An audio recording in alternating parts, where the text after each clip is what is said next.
Hey guys, I'm Jeremy, this is Y. Ryerson, and today we are here in my 250-ish square foot studio apartment, as you can see behind me. I really want to give you guys this realistic picture of what it's like to live as a university student in downtown Toronto, specifically if you're considering off-campus housing. So I'm going to give you a tour, but rather than just stop there, I'm also going to give you tips throughout it and talk about how is it that you can maximize a small living space and how can you really make it feel like a second home. Without further ado, let's get into it. Okay, so as you come through my door, you are first greeted to the very lovely sight of a trash can and this very dirty $4 bamboo mat, which has definitely served its purpose of keeping all the dirt and mud out of my room during the winter. Now, we have these hooks over here. Pro tip, if your landlord doesn't allow you to nail into the wall, then get yourself some command hooks or just attach command strips to regular hooks.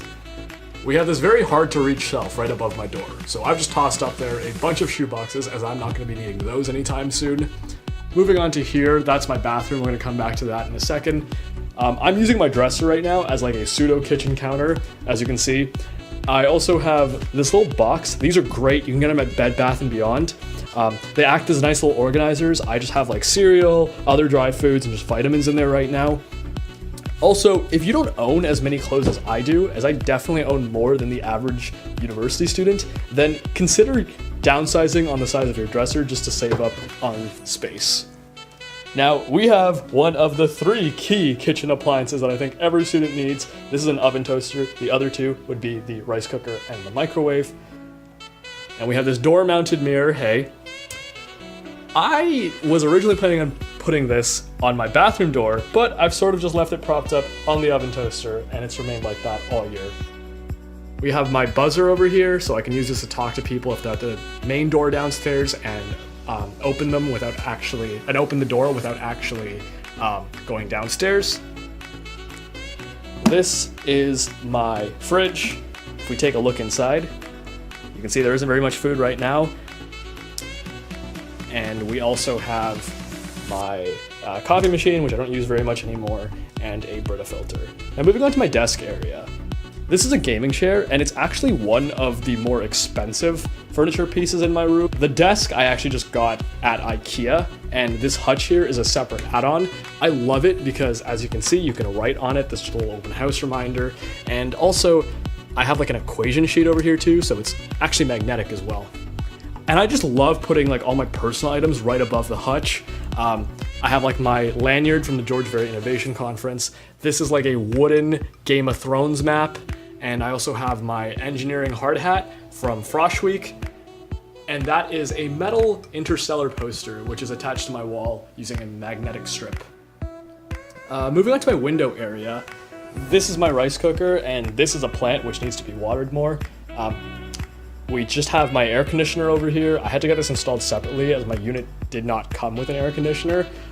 Also, other thing, my building actually has free parking, but I don't own a car, so it's never been a big concern of mine. This is just a bunch of dirty laundry, which reminds me that I need to go do laundry soon. We just have some luggage here that I use when I need to go visit my parents.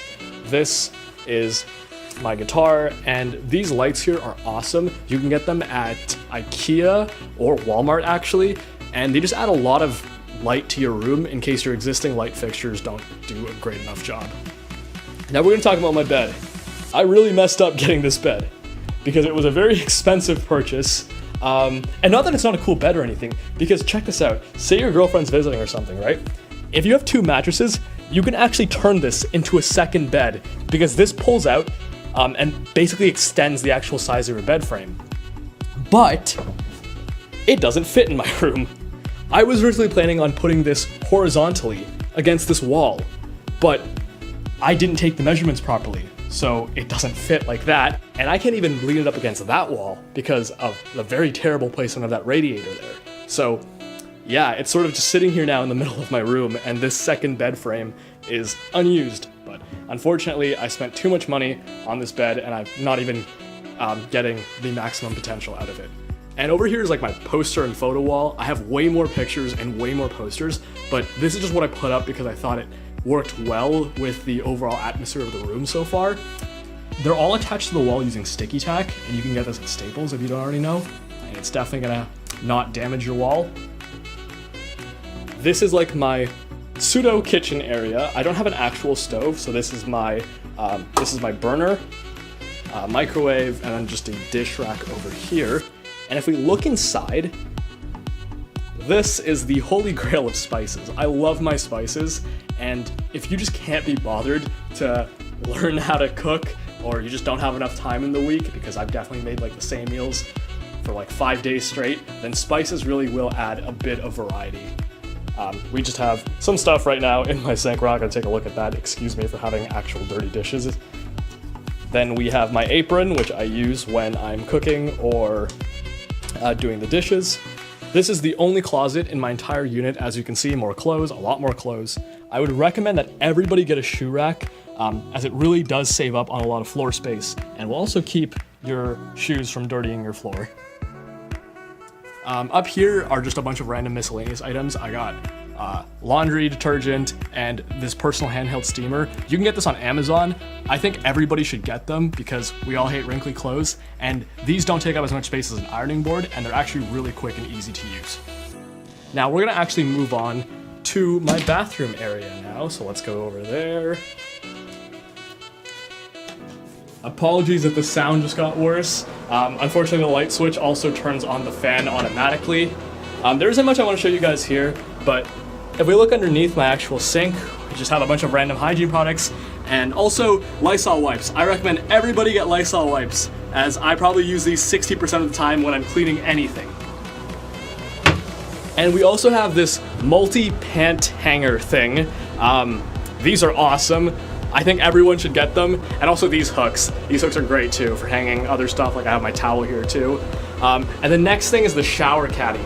Everyone should get one of these. These act as like another shelf for you to put all your shampoo and soap on in the shower. You can get them as big or as small as you like them. And make sure you try to get something in like an anti-rust material. Whew, okay, so this video is already getting long, but before we end it, I just want to give you guys some quick tips in terms of finding the right accommodations. Number one, where is it that you can actually look? Rental listing sites are great, but also don't forget about the university off-campus housing office. If you reach out to them, they're gonna be able to put you in touch with affiliated landlords and property managers. Next thing is try to find a place that has the cost of utilities already included within the price of your rent. One, it's one less payment for you to worry about, but also consider the fact that even if the base price looks good, if the utilities are through the roof, it's just not going to be worth it at the end of the day. Here's one really uncommon tip, but try to find a place that has double paned glass windows. The reason why I say this is because this is Canada, and if you don't know, it can get really cold here during the winter.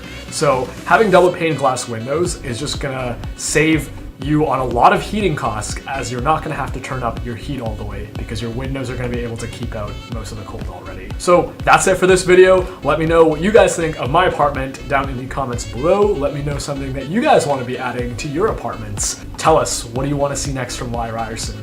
Until next time, bye everyone.